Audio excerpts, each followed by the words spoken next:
Vol faithful, Tennessee goes into Starkville this Saturday to play Mississippi State. The Vols are hoping to continue their success offensively, but will the defense stand firm or will they falter on the road? Oh, we're going to talk about this.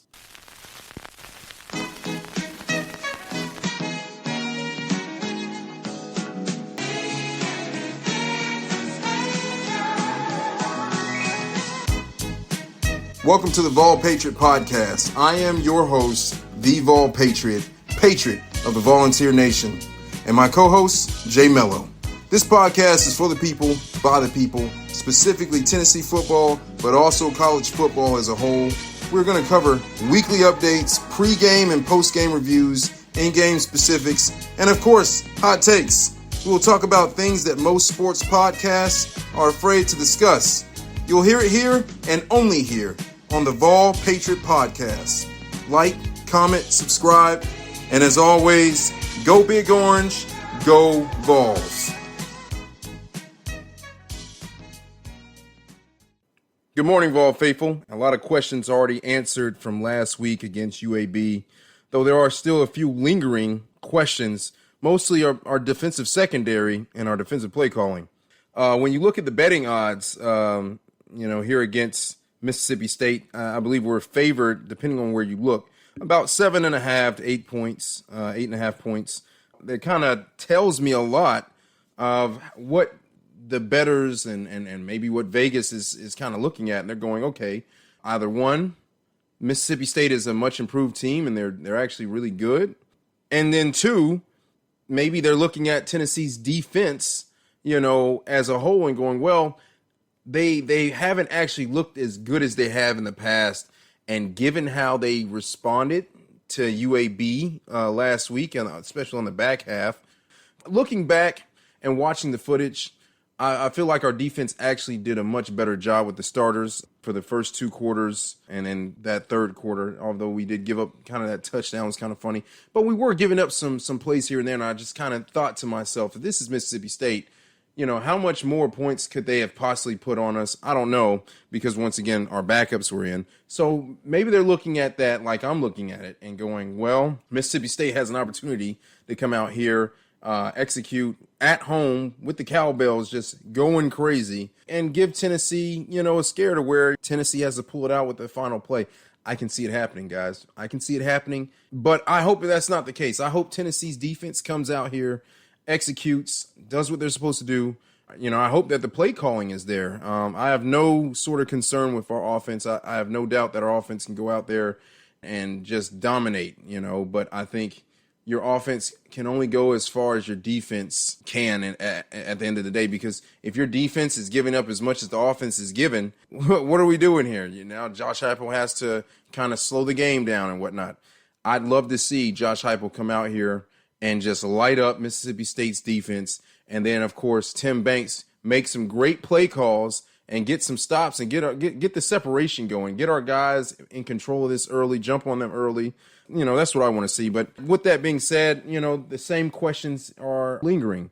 Will our secondary look good? I think the biggest issue was Tim Banks. His play calling kind of jeopardized the secondary. Not that the secondary actually was a problem, but when you put them in a bad position, they're not in a position to be successful. You get exposed. All right. So I am looking forward to see how Tim Banks adjusts in this game, if he adjusts at all, and if we will have continued progression defensively, or will we falter? Now, regarding Josh Heupel not being aggressive towards the back end of games. Hello? You play to win the game. You don't play to just play it. That's all I want to see, guys. Once again, just because we're up, 2 touchdowns or whatnot, don't slow the game down. Go, go, go, man. Go, go, go. Put the points on the board. It's not guaranteed. Look at the Georgia game. We had them. And, even when they started to climb back in, I felt like Josh Heupel kind of took a conservative approach. None of that matters now. Everything in front of us is what matters. So got to come out here, got to execute, and ultimately never look back. Keep your foot on their throats and just continue to build on the lead and continue to just grind the game out. Lean on them and take the crowd out of this game. Do not let Mississippi State's fans and the Cowbells linger in this game, because it'll wear on you. They'll wear on you. Literally watch them play North Illinois University, and I felt like even though the game was closer than the scoreboard reflected, that's what they did. They wore that team out. And this is a team just last year under the same coach, by the way, who beat Notre Dame. Notre Dame was a playoff team last year, so, let that sink in. This was actually a decent win against Northern Illinois University. I think that's who it was. So Mississippi State, they have something to prove, guys. They have something to prove. They're a tough team. And I think, Tennessee should never take any game lightly, but Tennessee needs to come in here with grown man intentions and take over this game. All right, guys, let's talk about some of the key players for this game against Mississippi State. Obviously, quarterback play is a big deal. We're going to need Joey Aguilar to be Joey Swag. It's just one of those games where I like to see Tennessee put up a buttload of points because I'm not quite sure what Mississippi State is going to do. Their offense could be a lot better than what we think, but Joey is definitely going to be a key factor in this game. Guys, he's 78 of 117, 66.7 percentage. You look at total yards, 1,100 yards, just over 1,100 yards. I mean, he's doing his thing right now. 12 touchdown passes, 3 picks, and really all 3 of those interceptions should have asterisks next to him. All right, he's only been sacked 1 time, so that shows you just how good the offensive line has been for Tennessee, protecting him this season. And that's, of course, going up against a Georgia team with relatively good defense, even though Josh Heupel didn't make him look that good. Another key player for us, guys, or I should say players, it's going to be our running backs, guys. Star Thomas, Deshaun Bishop, Peyton Lewis. Star Thomas has 272 yards on 42 carries. Deshaun Bishop has 263 yards on 38 carries, and Peyton Lewis 32 carries with 152 yards. All of them averaging about 5 or plus more yards a carry. And that's what you want to see from your running back. So that's telling us the backs are doing their thing and the offensive line's doing their thing. That's always what you want to see coming from your offense. Obviously, Chris Brazzell is a big deal. Ultimately, our offense is not where I find concern. All of them are doing their job, and so all of them are going to be a crucial piece to why we're going to be successful Saturday. You look at our defensive side, you're going to want to see Arian Carter and Jeremiah Thielander just be dogs out there. Arian Carter's got 32 total tackles, and Jeremiah Thielander has 19. You're going to want to see, these linebackers pretty much take over that second level and be the fallback for the D-line and kind of help command that space.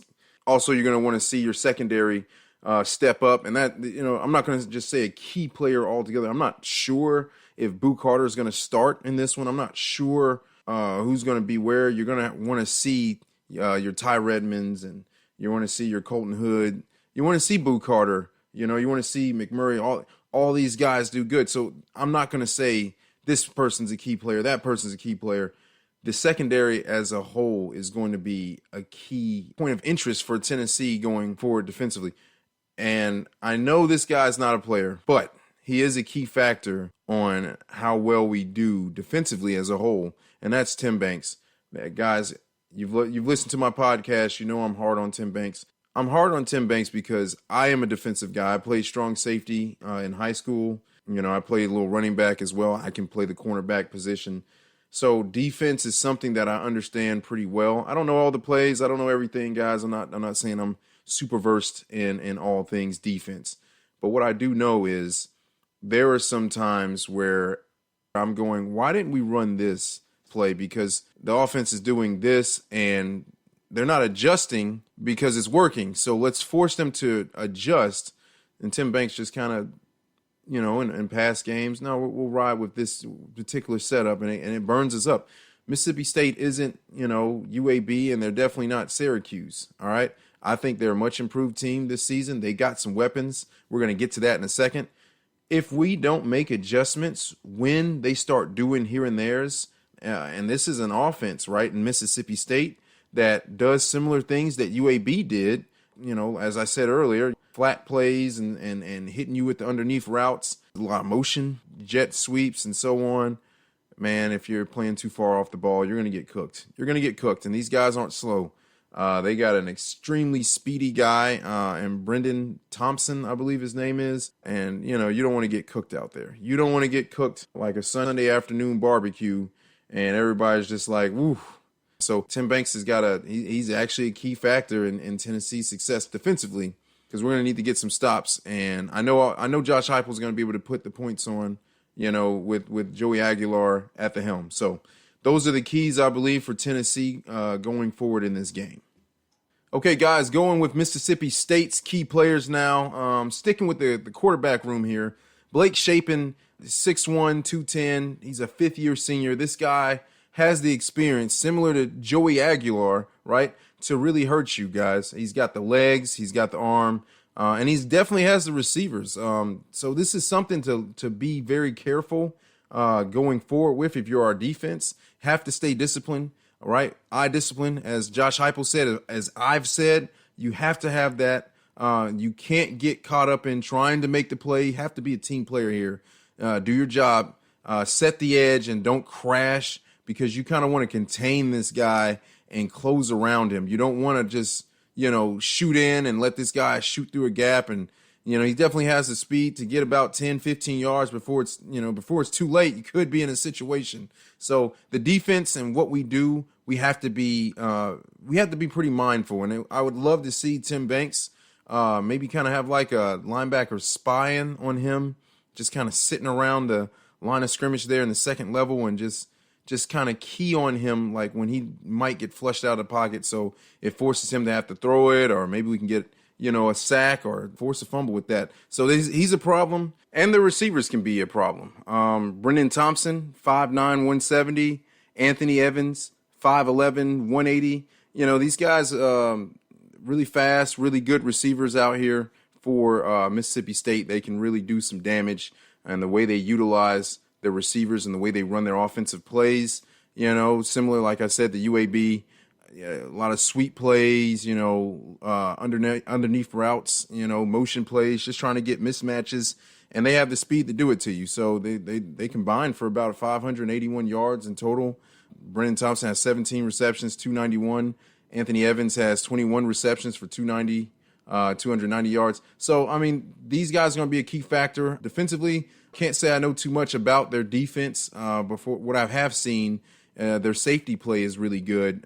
So that's something to look for in the Tennessee game. If we're hanging the ball up, our receiver's going to go up there and make plays, or, you don't want to see where we kind of hits our hands and have another situation where the ball's just kind of in the air, and they're safeties and they're good enough to make plays. So this is going to be an interesting game. It's going to come down to who wants it more and who makes the least mistakes. All right, let's talk about the injuries for Tennessee for this game. So we do have some good news, hopefully. All right, Jackson Moy is probable for this game. A lot of talk that he's going to be able to start in this game, and that's definitely going to help Tennessee's defensive line and add some depth. That's a big deal for us, guys. More interesting news, obviously, David Sanders, the mystery surrounding that. I'm not quite sure what the injury is. I've seen as far as, shoulder and nerve, but he's questionable still. Morris, running back, he played last week against UAB. He's questionable for this game. Obviously, Jermod McCoy still out. Ricky Gibson still out. Redarius Jackson, I believe he got injured in the Georgia game, I think, and so he's been ruled out of this one. Devin Hobbs still out, and Hunter Barnes out in this game. Tyree West, Ethan Davis, these two guys, they're starters for Tennessee. They weren't in the UAB game, and I'm not quite sure what's going on with them injury-wise. If we're going to know anything, hopefully we see them in this game against Mississippi State, because obviously it would be a big deal to have them playing. So that's kind of the injury report for Tennessee. Some good news and some kind of more questions on the other end. But all in all, I think just having Jackson Moy available to play, that's going to be a big deal, guys. Well, guys, final thoughts on this game. Many questions answered, some not so much. Guys, I just need to see it from our defensive coordinator. I need to see him call the right game, because everything else about Tennessee is solid. There's no reason why we shouldn't win this game. There's no reason why we shouldn't have a good game. But just in the same note, this is why you play the game, and I think Mississippi State can pose a threat, and it could come down to the wire. Could. I don't think that it will, but it could, just depending on what type of game we call. So I believe that if our defense wraps up, makes plays, are in the right position to make said plays, we're gonna win this game hands down, because I don't think there's any team on our schedule that can shut down our offense. The only other team that might have a decent chance would be Oklahoma, and I don't think they're stopping us, guys. But that's another conversation for another time. I think Tennessee wins. I'll say we win this game. I'll say 38 to 20, 21, 24. I'll say that much, just based off of what we've done in the past. We'll see come Saturday. But yeah, guys, that's my take on it. Leave a comment and tell us what you think. At the end of the day, we definitely appreciate you guys. Good criticism, bad criticism, it is what it is. Hey, continue to promote us, get us out there. We appreciate you tuning in and your support, guys. Like, comment, and subscribe. And as always, go Big Orange, go Vols.